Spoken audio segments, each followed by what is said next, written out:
Good morning or afternoon or whenever you get this message. This is another message that I got today. When I was just looking at the news a little bit, what with the inauguration stuff that's going on, and so when I looked, God was saying to me, wealth transfer, and there's a shift in staying 10 toes down. And I know my first word I got today, I talked about the house being built for the Lord. Unless the house be built for the Lord, the builders labor in vain. And that made me think about like everything that is transpiring like in our world. Like, I mean, I know that we're in the world and not of it. I do understand that. But I look at things that are going on in the world. So I kind of like the macrocosm versus the microcosm. Like that's I studied that in psychology. Like there's groups that you can look at or whatever to understand different things. And so I kind of look at what's going on to understand what's going on in the microcosm, which is amongst us. And so excuse me.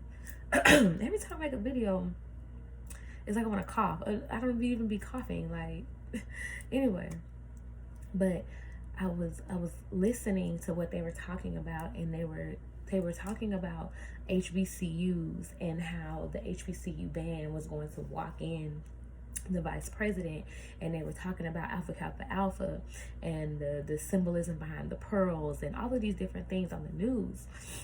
And I said, this is really a shift that is beginning to take place because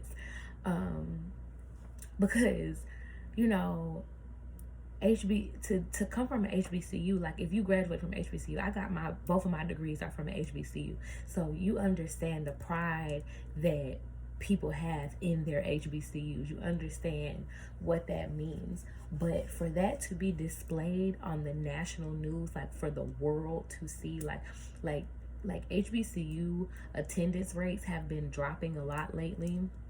More people are not going to HBCUs, but a lot of people are.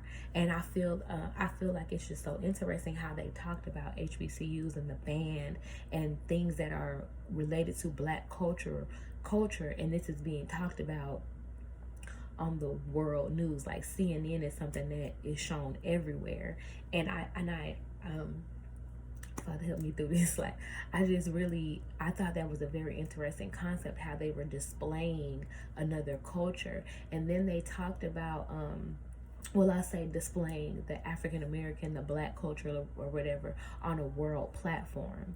And then they were talking about the race issues and things that are supposedly going on in the United States or whatever they like to play on the news, the race issues and things of that sort.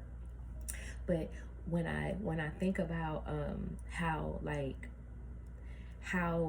it was like, okay, we had a Black president and now we have a Black woman coming in. When I think about that concept and them having those conversations about having those conversations on a public platform about race and issues of that sort, to me, it felt like a wealth transfer had happened. It felt like a shift had happened where the focal point is now going to begin to be on us. Like, we've been living in a country, for 400 years. It makes me think about when the Israelites were, when the Israelites were enslaved by the Pharaoh in Egypt. It's like we've been living in a country from 1619 to 2019. This is a 400-year cycle where we have been we've been out of place, we've been discounted, we've been looked over, we've been abused, we've been basically considered not even humans as Black people. And if you know, you know what I'm saying? And so now to see them talking about these things on a public platform, to see them acknowledging the HBCU culture, to have a band at the inauguration, like that is something that I feel like is a representation of the wealth transfer. This is like we had to come out of Egypt, and things don't just happen overnight. So it's like God had to stir things up and mix things up for us to be able to come on the other side in 2021 in a different with a different vibration in the United States. Like, the culture of what it means to be an African American in the United States is about to be looked into more. I really, I feel that. I feel like it's going to be looked into more. I feel like there's going to be more of a sense of justice for the people that have been what I want to say, suppressed in this place called the United States. And so I just think it's so interesting, like when they said the last shall be first and the meek will inherit the earth, and then you see all of this stuff that's going on with, like I said, the cultural aspect of things. And so I really thought about that. I don't know, y'all could tell me what y'all think, but I really felt a wealth transfer type of vibe today, a shift. And the guy on the news, he even said it. He was like, this is a type of shift. And I was like, yeah, it really is, guy, you know. Thanks for listening or whatever. But no, I felt like that. Like, this is really a shift that's about to occur. And because that 400 years is up. And you know, God, He said it in His word, and we know, if you know what we living in the word now, it just keeps on going. We live in it.